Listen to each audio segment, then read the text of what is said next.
Amen. So thank the Lord. Nandito ulit tayo sa ating Morning Revival Preview.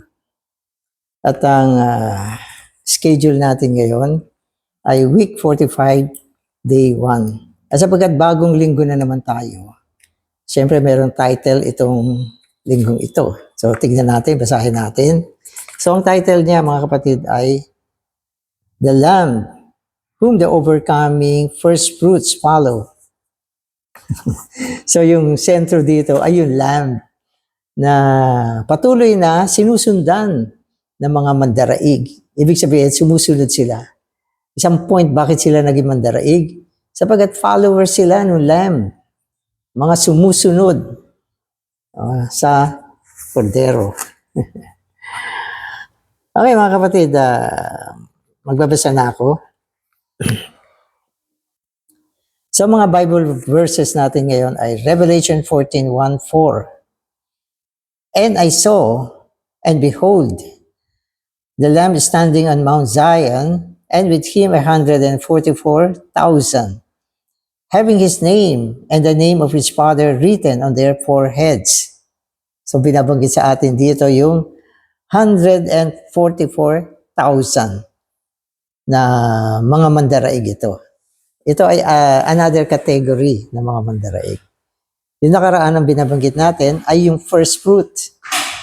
Yung first fruit ay yun yung mga stronger ones sa loob ng bayan ng Diyos. Malaking bilang yan. Malaki yan. Yan ay sumasakop mula sa lumang tipan hanggang sa bagong tipan. Mga malalakas. At yung mga nakaraan, yung man-child, ito yung mga namatay na. Pero ito, darating ang Panginoon na buhay pa. 144,000. At sinasabi rito, kasama nila yung kordero sa Mount Zion. Nakatayo sila sa Mount Zion, kasama yung kordero. So, ang kordero ay ang Panginoon. At yung 144,000 ay ang first fruit na nakita to, no, na nakatayo dun sa Mount Zion. Yung Mount Zion dito, hindi yung earthly Mount Zion, kundi heavenly Mount Zion. So ang eksena rito ay sa langit. Ibig sabihin, nagkaroon ng rapture at ito yung pinakitang eksena. Amen. Ano pa? Having his name and the name of his Father written on their foreheads. Merong special dito. Yung pangalan ng Panginoon, yung kordero. At yung pangalan ng Ama, nakasulat sa kanilang noo. Nakasulat yan sa kanilang noo. So yan yung eksena ng pinakita sa atin. Ano pa? Sinasabi rito, these are they who have not defiled with women, for they are virgins, who follow the Lamb wherever he may go. These were purchased from among men as first fruits to God and to the Lamb. Amen. So sinasabi rito, hindi sila nadungisan. No, not defiled by women here. Ang ibig sabihin, hindi sila nadungisan ng mga material na bagay. So, kasi yung mga bagay na material ay mga bagay na sanlibutan. So, hindi mga worldly to. Hindi sila worldling tao. Siyempre, ang world ay defiling siya talaga. Defiling siya. Ginagamit siya ni Satanas upang dungisan ang tao. Damaging ng world sa mga believer. Kaya, importante, huwag tayo magmahal sa mga bagay ng sanlibutan. Sapagkat kung nagmamahal tayo dyan, ang pag-ibig ng Diyos mawawala sa atin.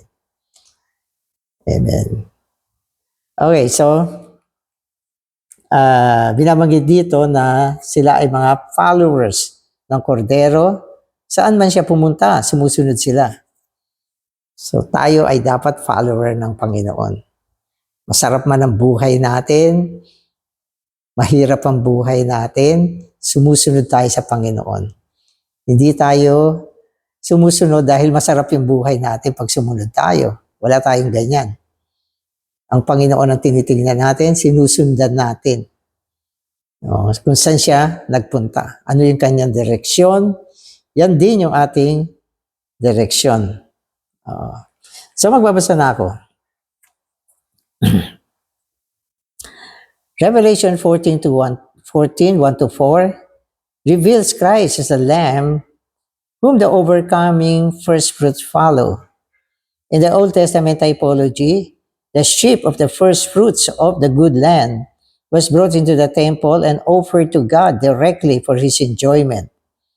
In the New Testament reality, the 144,000 overcomers will be the first fruits in God's new creation, offered to him directly in the heavenly Holy of Holies for his satisfaction.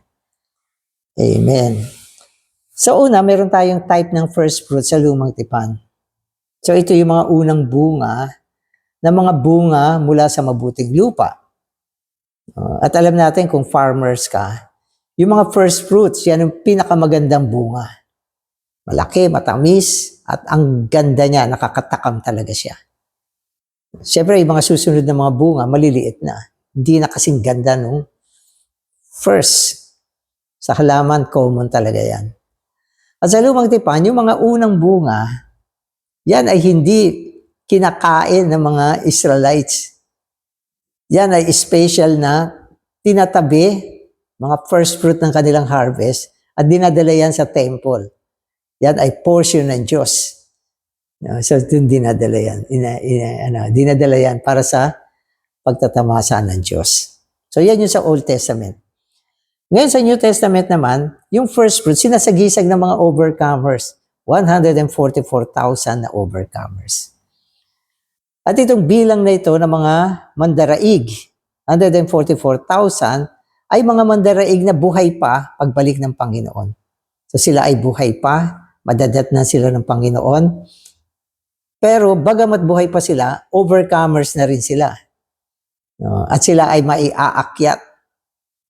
Madadala sa Mount Zion sa langit, nandoon sila at nandyan ang trono ng Panginoon. At kasama nila ang Cordero. Amen. So, sinasabi sa atin, yun yung heavenly Holy of Holies. So, yun yung reality pagdating sa New Testament. Sa Old Testament, mga physical na bunga. Ano yan kasi paglalarawan yan eh. Yan ay mga types and shadows. Pagdating sa bagong tipan, mga tao, first fruit, ang bilang ay 144,000. Ang bilang nila. Palagay ko, literal yan. Literal yan. Kasi symbolic yung number eh. 144,000. So, nasa, ano siya, divisible by 12 kasi yan eh. O yung 144,000. Kaya symbolic siya, so pwedeng natural siya. Kunti lang yan, 144,000. Kung buhay ka ngayon, yan ang hinahabol natin. Hindi natin alam kung dumating ang Panginoon, ang napakabilis. Kailangan pasok ka sa 144,000 living overcomers para ma-rapture tayo. Kasi yan yung pinakapag-asa natin mga kapatid eh. Yan yung pinakapag-asa natin. Of course, meron din tayong pag-asa na kung hindi tayo umabot, dapat bago ka matulog, ikaw ay mapabilang, ikaw ay isang overcomers na, mapapabilang ka doon sa man-child. Kaya lahat ng pagiging overcomers, sinasagawa sa panahon na ito. Yung man-child, hindi siya naging overcomers nung siya ay namatay na. Kundi bago siya namatay, overcomers na siya. Ito namang 144,000. Bago dumating ang Panginoon, at bago sila na-rapture, overcomer na rin sila. Kaya yan ay nangyayari lahat sa panahon ng Christian life natin. So, mahalaga itong panahon na ito. Huwag kayong masyadong magpabaya, huwag kayong loose. Work natin ito. Sabi nga ni Paul, work out your own salvation with fear and trembling. Kailan mo iwa-work yung salvation mo? Sa panahon ngayon, na nandito pa tayo. Kaya nagpapagal tayo. No? At tayo ay naghahabol sa Panginoon, sumusunod sa Kanya. At hindi natin pinapabayaan na tayo ay madungisan ng mga bagay ng sanlibutan. Takwil natin yan. Related yan sa soul life natin. So today's reading. These early overcomers will be the first ripe ones in God's field. This means that the overcomers will be raptured to the heavens before the harvest, just as the first fruit of the good land were reaped and brought into the temple of God before the harvest. The events recorded in Revelation 14:6-13, all of which will take place during the Great Tribulation, indicate clearly and prove strongly that the first overcomers, the first fruits in Revelation 14:1-5, will be raptured before the Great Tribulation, and that the harvest in verses 14-16, composed of the majority of the believers, will be raptured at the end of the Great Tribulation. So may binanggit ditong dalawang grupo ng raptured. Yung first fruit, ito yung living overcomers, no, ay mararaptured bago ang Great Tribulation. So ibig sabihin, buhay sila, nabubuhay sila sa lupa. Pag tinignan mo, pare-pareho lang, nagtatrabaho, nagcha-church life, nagpapamilya. Yan yung buhay. Pare-pareho lang. So, hindi mo ma-discern sino yung overcomers. Pero, pagdating ng rapture, mawawala na yung iba. Mawala na.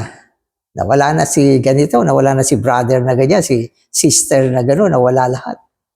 Dami. At itong rapture, magaganap ito sa maraming lugar sa buong mundo. So, hindi ko alam kung gaano karami, ilang percentage ng mga believer ang mawawala dito sa Pilipinas. Pilipinas. So, mangyayari lahat yan.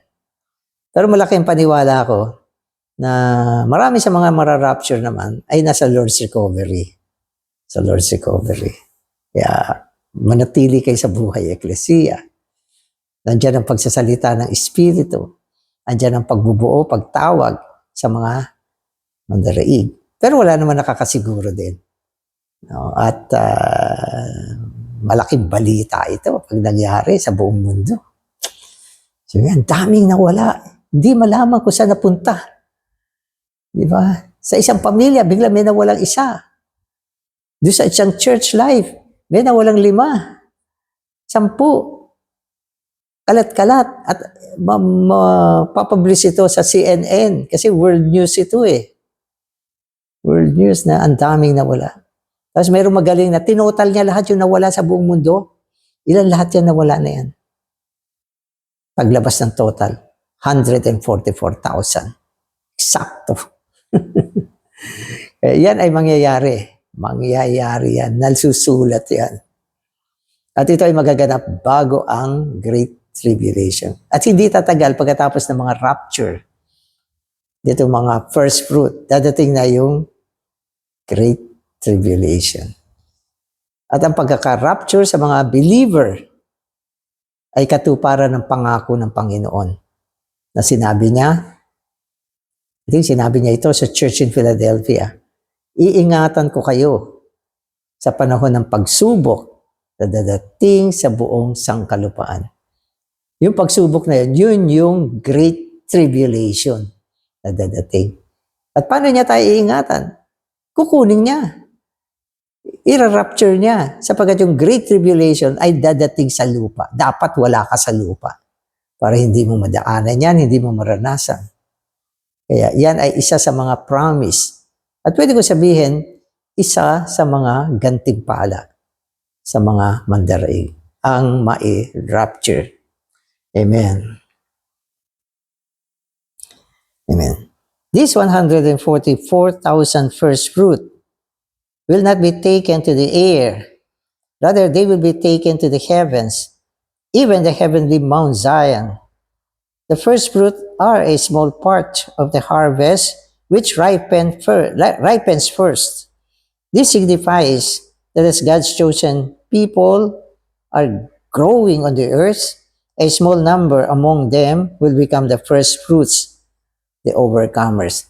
So sa mata ng Panginoon, ang mga believer ay katulad sa isang halamanan. Isang garden yan na malawak. At itong concept na to, binanggit ni Paul sa Corinthians. Di ba? Sabi niya, you are God's farm. Basahin ninyo, 1 Corinthians. Sabi niya, kayo ay halamanan ng Diyos. At dito naman binanggit na ang first fruit ay unang mararapture bago ang harvest. Harvest. So, ibig sabihin yung harvest na darating dito ay ang rapture ng majority. Majority of the saints. So, dadating yan. Tapos sinasabi niya, itong first fruit, mas maliit ang bilang niya. Mas konti siya. Hindi ganun kalaking bilang. Ibig sabihin, konti lang to. 144,000, konti lang yan. Tandaan natin, ang believer ay milyon. Milyon yan, ang buong believer. Million believer sa mundo. Pero 144,000. Ibig sabihin, ito yung unang lumago. At dadalhin sila sa trono, sa Mount Zion, sa templo ng Diyos sa sangkalangitan para maging pagtatamasa ng Diyos. Bahagi niya. Nakatulad sa pagsasalarawan sa lumang tipan. Amen. Amen. So yung harvest na binabanggit sa atin dito, ito naman yung majority ng mga believers na naiwan. At sila ay ira-rapture din, pero sa air. Malaking bilang yan. Yan yung mga naiwan. At yan ay magaganap pagkatapos ng Great Tribulation. Halimbawa, nagkaroon ng rapture. Okay, nawala na yung mga strong one, yung mga believer, yung mga first fruit, nawala na sa ibang mundo. Nabalitaan mo yan, nakita mo yan. At nandito ka pa. O, nandito ka pa. Tapos na pala yung rapture. So, mga ilang believer, oo nga brother, tapos na, nangyari na pala yun. Balitaan ko nga, nakita ko sa CNN, tapos na, na-rapture na. Oo, tapos sabi naman siya, oo, yung asawa ko nga, napasama, naiwan ako Maraming mga usap, mga ganyang usap-usap. So, ibig sabihin, ito mga naiwan, ito yung majority. Tinatawag majority, hindi overcomers na yan. Pag naiwan, mula dyan, sa rapture na yan, ng mga buhay, naiwan, hindi mandaraig yan. Sasabihin, Brother Danny, saklap naman. Pero huwag ka mag-alala, meron susunod pang rapture. At ito ay magaganap sa Great Tribulation. At ito naman yung tinatawag na rapture ng mga late overcomer. Meron pa rin magiging overcomer sa gitna ng Great Tribulation. Pero para ma-rapture ka, para maging overcomer ka dyan, kailangan maputulan ka ng ulo. Yun ang situation. Hindi ako nagbibiro. Binanggit sa Biblia yan. Mga hindi sumunod kay Antikristo, hindi nagpasailalim kay Antikristo, hindi tinanggap yung tatak ni Antikristo, napugutan ng ulo. Kaya, late overcomers. Overcomers, pero late lang nga. Late siya. Pero it's better to be late than never. So, meron pa rin pag-asa. Yun na yung pinaka-last. Pinaka-last na yan. Wala na sa susunod. Wala nang overcomer. Amen.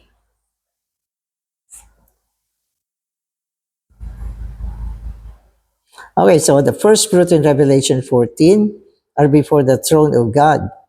They are no longer on this earth. This means that they have been raptured. They are on Mount Zion in the heavens, before the throne of God. They are standing not in the air, but upon the throne, upon Mount Zion. This refers to Mount Zion in the heavens, where God dwells. Thus, the first fruit go not to the air, but directly to the Father's home in the third heaven. Okay, so yung kaibahan ng rapture ng 144,000 living comers at ng majority of the saints ay yung overcomers doon sa trono. Yung majority of the saints, ito yung harvest, doon sa air. Sasabihin nyo, bakit sa air? Bakit hindi sa trono? Alam nyo kasi, ang rapture ng majority, ito mga majority, hindi ito overcomers. Dadalhin sila sa air. At ang meron dyan ay judgment seat of Christ. Judgment yan. Dyan i-announce. Okay, yung iyong kapalaran. At yung mga overcomers,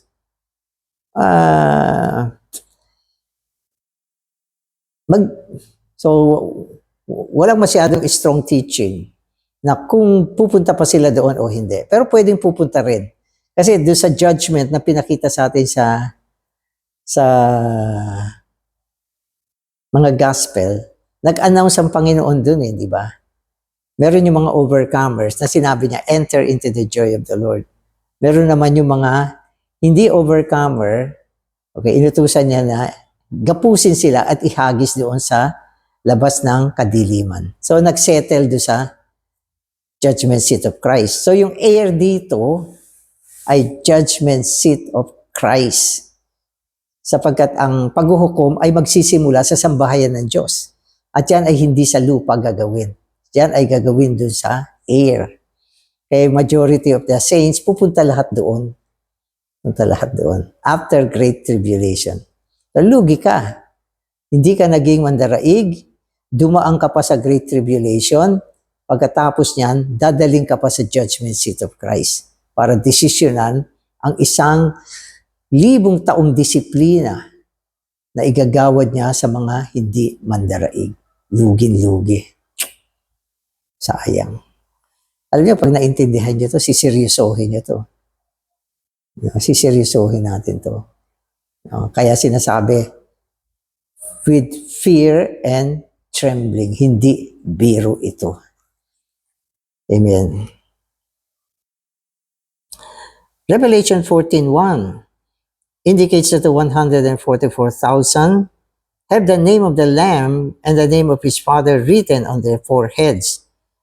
They are in contrast to those who worship the beast and have the name of the beast written on their foreheads. So yung mga taong dumaan sa tribulation, marami sa kanila tatanggap sila ng tatak ni Antikristo. Sabi nila 666 daw yan. 666. Hindi naman masyadong in-emphasize yan. Sinabi, merong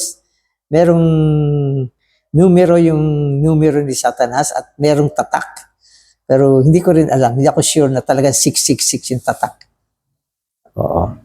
Pero yan ay tatak ni Antikristo. Pero ang mga mandaraig, meron din nakasulat sa kanilang noo. Hindi 666, kundi ang pangalan ni Kristo at ng Ama. Diyan ang nakasulat. So, mandaraig ka ba? So, isusulat ang pangalan niya sa iyong noo. Amen. Pero ito ay pwedeng hindi naman literal o pwedeng literal. Pero meron siya ibig sabihin. This signifies that the overcomers are one with the Lamb and with the Father, and that they belong to the Lamb and to the Father. It also signifies that the overcomers have become the same as the Lamb and the Father. So, ang meaning ng sinulat yung pangalan, unang-una, ikaw ay nabibilang sa Diyos at sa Kordero. Kasi yung tatak, ownership yan Diba? May mga sa lupa ngayon, yung kanilang mga hayop, tinatatakan nila. Ibig sabihin, sa kanila yan. Sila may-ari niyan. Sapagat itong mga mandaraig, okay, ay sumunod sa Panginoon, ibig sabihin, tinuring nila na sila ay sa Panginoon, kaya naging tagasunod sila ng Panginoon. Sumusunod sila sa Panginoon at tinuturing nila na ang may-ari sa kanila ay ang Panginoon. Kaya sila ay may tatak. May tatak sila ng Kordero at ng Ama. At ang isa pa, ang tatak ay nangangahulugang kaisa nila. Kaisa nila ang Diyos at ang Ama, ang Panginoong Hesus at ang Ama. So yan yung ibig sabihin. At ang maganda rito, sinasabi sa atin, yung tatak ay nagpapahiwatig na sila ay naging katulad. Kasi ang transformation natin ay maging katulad ng Panginoon. So yan yung sinasabi sa atin. Kaya may tatak, tinatakan ka ng Kristo. Ano ka? Di Christ. Kaya ka nga may tatak na Christ. Ibig sabihin, Christ ka. Paano ka naging Christ? Kasi na-transform ka tungo sa larawan ng Panginoon. Na bago ka. Oo, so yun yung ibig sabihin nito. So ang ating direksyon ay ang maging katulad ng Panginoon sa buhay at sa kalikasan. Yan yung ating direksyon. Pag tinanong mo ko, brother, maging ano ba ako pagdating ng panahon? Kung ikaw ay nakumpleto ang transformation ng Panginoon sa iyo, ikaw ay maging katulad ng Diyos sa buhay at sa kalikasan. Yan yung resulta. At yan din yung ibig sabihin na meron kang pangalan ng Diyos, ng tatak ng Diyos. Amen. So tayo rin ganyan yung mga mahilig magpatatak. Diba, magtatatak ka ng pangalan. Ba't ko ilalagay yung pangalan ng iba? Di yung sarili kong pangalan na ilalagay ko. Amen. This corresponds with Revelation 3:12, which says that the Lord Jesus will write His new name upon the overcomer. This indicates that eventually the overcomers become Christ. Likewise, the overcomers bearing the name of Christ the Lamb and His Father implies the union and mingling of the redeeming triune God and His redeemed people. This is exceedingly profound. Exceedingly profound. So, ang sinasabi rito, pag binasa mo kasi yung pangako sa overcomers, so hindi nakalimutan ko kung anong church yan. Sabi niya, yung mga overcomers, isusulat yung pangalan niya at pangalan ng Ama at yung pangalan ng city, ang New Jerusalem, doon sa mga overcomers. So dito, binanggit din yun na yung mga overcomers, nasusulat yung pangalan ng Panginoon at ng Ama sa kanilang mga noo. Kaya corresponding, katulad siya ng binanggit bilang pangako sa mga mandaraig sa loob ng eklesiya. No, kaya yan yung sinasabi sa atin. At ang pinakamagandang gusto ko rito na interpretation, yung maging katulad ng Diyos sa buhay at kalikasan. Ito rin yung high peak truth Ang high peak truth ay ang Diyos ay naging tao upang ang tao ay maging Diyos sa buhay at kalikasan, hindi sa pamunuang Diyos. So yan yung high peak truth. At yung concept na yan ay magiging resulta ng paggawa ng Diyos sa kapanahunan na ito, kung paano niya tayo babaguhin hanggang maabot natin ang isang stage na tayo ay isang maging mga mandaraig.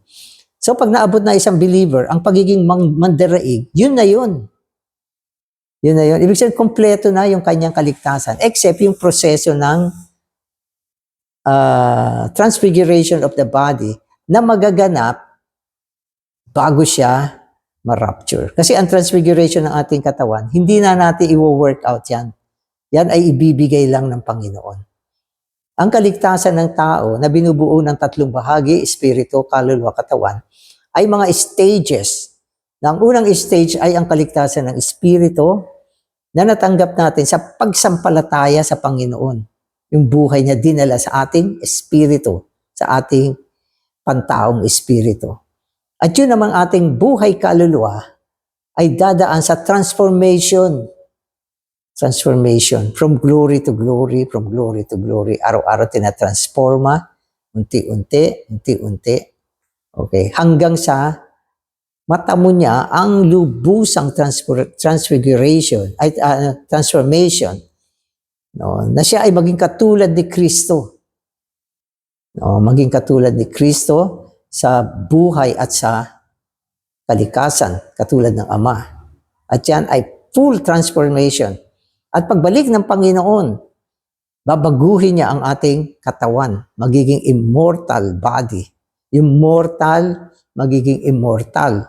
Isang katawang hindi nasisira, isang katawang maluwalhati, na katulad ng katawan ng Panginoon.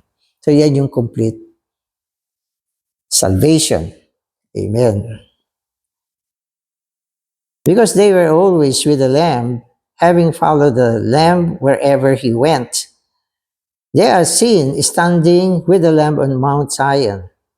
Because they are already in the Lord's presence.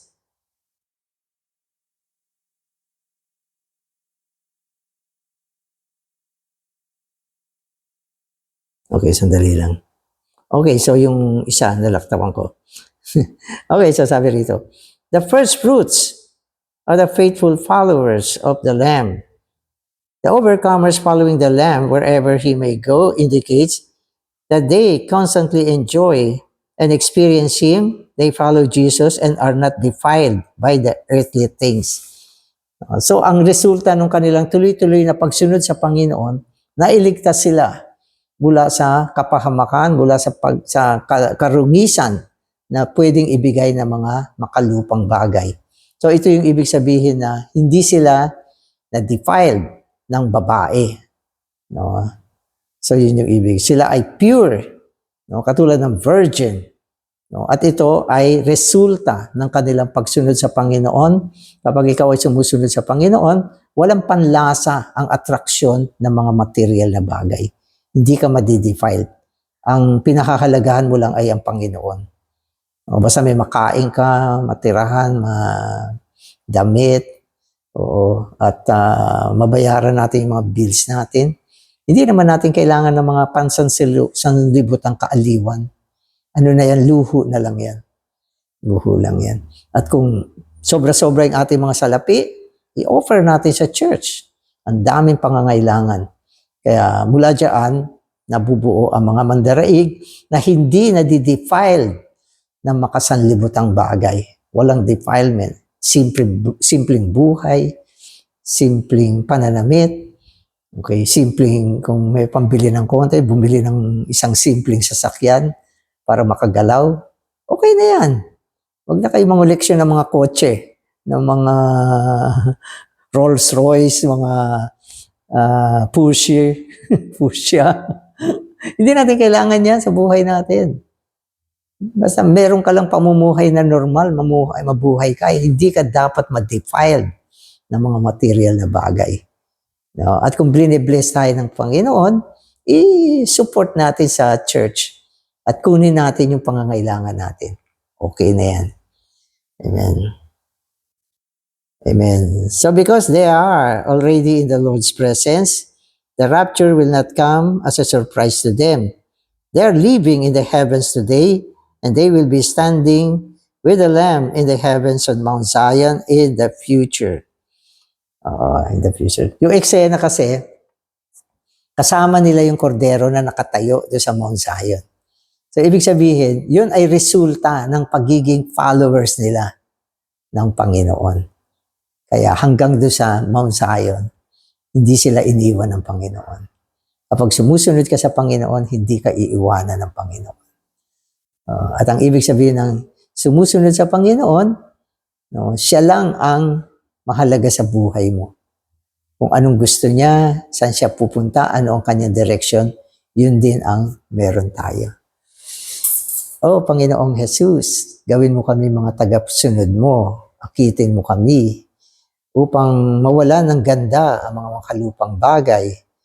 Ang mata namin titingin lamang sa iyo, ikaw lang ang aming mamahalin, ikaw ang aming susundan, ikaw ang aming paglilingkuran. At nawa, Panginoon, kaawaan mo rin kami upang kami ay mapasukdol kasama ng mga mandaraig upang makasama mo na ma-rapture, Panginoon, sa trono ng kalangitan. Salamat, Panginoon. Amen.